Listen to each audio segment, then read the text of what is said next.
میرے جی میں آیا کہ حضرت خواجہ اویس کرنی رحمت اللہ کی ملاقات کا یہ سارا سفر میں اپنے جنات دوستوں کو بتاؤں۔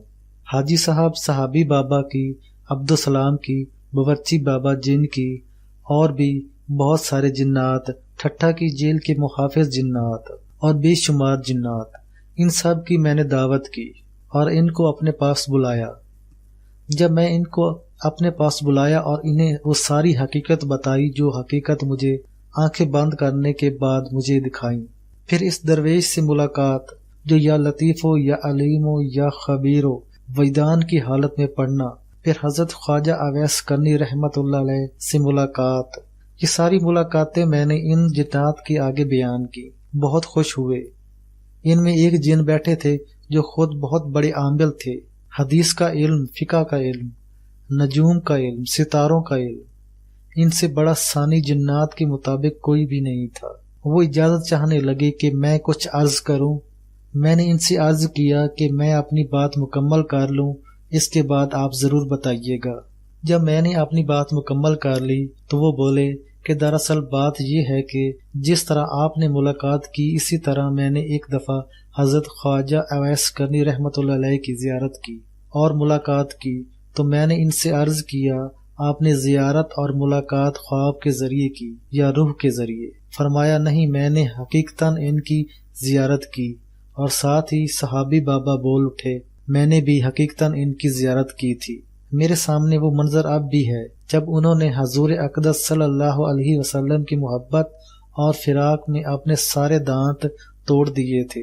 میرے سامنے وہ منظر یاد ہے جب وہ حج کرنے کے لیے آئے، صحابہ کرام نے ان سے دعا کی درخواست کی۔ فرمایا اس وقت ہم لوگ مکہ مکرمہ اور مدینہ منورہ میں رہتے تھے، تو اس محدث جن نے جو ان سے ملاقات کی حقیقت بیان کی وہ میں آپ کو آج تفصیل سے سنانا چاہ رہا ہوں تاکہ آپ کو بھی فائدہ ہو۔ معزز جن کہنے لگے کہ ہوا یہ کہ میں وہاں کھجوروں کا کام کرتا تھا، شام، یمن، بصرہ اور ارد گرد کے اطراف میں کھجوروں کا کام کرتا تھا۔ بنو نجار کے ساتھ قافلے کے ساتھ میرا آنا جانا ہوتا تھا۔ میں انسانی شکل میں ان کے ساتھ کاروبار کرتا تھا۔ میں حضرت عیسیٰ علیہ السلام کے مذہب پر تھا اور جو پاکیزہ مذہب ان کا تھا وہی میرا تھا، جبکہ اس وقت ہر طرف بت پرستی اور شرک پرستی کی وبا عام تھی، اور ہمارے جنات اس بت پرستی اور شرک پرستی کی وبا میں انسانوں سے کہیں زیادہ پہلے بھی تھے، اب بھی ہیں۔ کہنے لگے میرے ساتھ ایک واقعہ پیش آیا، اور واقعہ یہ پیش آیا کہ ایک دن میں خیبر کے مقام پر اپنی کھجوروں کی تجارت کرنے کے لیے جا رہا تھا۔ وہاں ایک سردار رہتا تھا، یہودیوں کا بہت بڑا سردار تھا، لیکن امانت اور دیانتداری میں بے مثال اور بے مثل تھا۔ میں نے اس کے ساتھ کھجوروں کا کاروبار کیا، اور کھجوروں کے کاروبار میں مجھے بہت زیادہ نفع ملا اور دینار بہت زیادہ ملے۔ اتنے دینار ملے کہ 3 خچر اس دینار سے بھر گئے۔ مجھے خطرہ یہ تھا کہ راستے میں لٹیرے اور قزاق بہت زیادہ ہیں، میرے یہ دینار کہیں چھین نہ لیں۔ تو میں نے حضرت خواجہ اویس کرنی رحمت اللہ علیہ کو تلاش کیا اور ان سے اس بارے میں پوچھا کہ اس کا کیا حل کروں، تو وہ کہنے لگے یہ تو کوئی مسئلہ ہی نہیں، ایک کاغذ کے اوپر 40 بار یا قادر یا نافع لکھ کر ان دینار کے ہر بورے میں ڈال دو، اور آپ مسلسل یا قادر یا نافع یا صرف 40 دفعہ پڑھ لیں۔ میں ان کے لفظ سن کر حیران ہوا۔ یہ جن کہنے لگا کہ میں نے اپنے ہر توڑے میں 40 بار یا قادر یا نافع لکھ کر ڈال دیا اور مسلسل پڑھتا گیا۔ میں وہ خچر پر بورے اولاد کر آ رہا تھا، کیونکہ میں انسانوں کے قافلے کے ساتھ تھا اور انسانوں کا روپ دھارا ہوا تھا۔ میں چاہتا تو بحیثیت جن اسے پل بھر میں کہیں سے کہیں منتقل کر سکتا تھا، لیکن مجھے انسانوں کے ساتھ ہی تجارت کرنی تھی اور ان کے ساتھ ہی رہنا تھا۔ ایک جگہ ہم پہنچے، ایک وادی تھی جس میں ہر طرف اونٹ چر رہے تھے۔ ہم نے وہاں اپنا قافلہ ایک چشمے کے قریب ٹھہرایا۔ عین دوپہر کا وقت تھا، موسم ٹھنڈا تھا، گرم نہیں تھا۔ ہم نے چشمے سے پانی پیا، گرم گرم پانی چشمے سے نکل رہا تھا۔ اپنے جانوروں کو پانی پلایا۔ ہر شخص نے اپنا توشہ دان کھولا اور اس میں سے اپنا کھانا کھانے لگا۔ کھانا کھا کر میں اپنے خچروں سے ٹیک لگا کر بیٹھا ہوا تھا۔ کچھ لوگوں کے پاس اونٹ، کچھ کے پاس خچر تھے۔ اسی اثنا میں مجھے دور سے گھوڑوں کی دوڑنے کی آوازیں آئیں۔ میں دہل گیا اور دیکھا تو تلواریں لہراتے ہوئے 13 کے قریب لوگ تھے، جو کہ دور سے مجھے ڈاکو اور قزاق معلوم ہوئے۔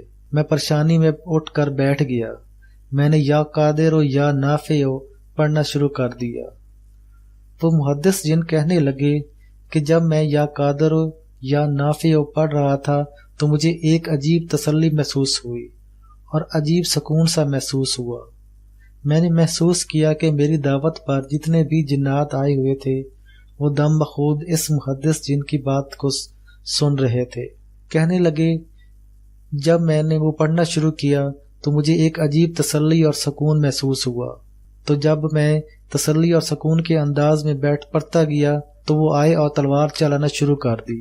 ہمارے قافلے کے 3 آدمیوں کو انہوں نے قتل کر دیا، باقیوں کو باندھ دیا، سب کے مال، اسباب اور سواریاں چھین لیں۔ جب میری طرف متوجہ ہوتے تو محسوس ہوتا کہ کوئی طاقتور چیز انہیں اس طرف آنے سے روکتی ہے، اور میں حیران اور خاموشی سے میں اسی طرف ٹیک لگا کر پڑھتا رہا۔ ایسے محسوس ہوتا تھا کہ جیسے میں انہیں نظر ہی نہیں آ رہا اور وہ اپنا کام کر کے چلے گئے۔ چیخو پکار تھی اور ہر طرف دھول ہی دھول اور دھواں تھا، اور جانوروں کی تکلیف، انسانوں کی تکلیف، اور سب کا مال و اسباب لوٹ کر چلے گئے۔ جن کی سواریاں اچھی تھیں وہ بھی ساتھ لے گئے۔ میں پڑھتا رہا۔ ان کے جانے کے بعد میں اٹھا اور اپنے 3 خچروں کو اپنے ساتھ لیا اور میں چل پڑا۔ میں منزل پر پہنچ گیا۔ جب منزل پر پہنچا تو لوگوں نے باقی قافلے کے احوال مجھ سے پوچھے۔ میں نے باقی قافلے کے احوال بتائے کہ ان کے ساتھ بہت برا ہوا، اور لوگ مجھ سے پوچھنے لگے کہ آپ کیسے بچ گئے؟ سنا تو ہے کہ وہاں کے قزاق کسی کو معاف نہیں کرتے، کسی کو نہیں چھوڑتے۔ آپ کو کیسے معاف کر دیا اور آپ کو کیسے چھوڑ دیا؟ کہنے لگے بس میں ایک چیز پڑھ رہا تھا جو کہ مجھے حضرت اویس کرنی رحمت اللہ علیہ نے بتائی تھی، اور اس ملاقات میں انہوں نے تحفہ دیا تھا۔ تو لوگوں نے پوچھا وہ کیا چیز تھی؟ فرمایا وہ چیز تھی یا قادر یا نافع۔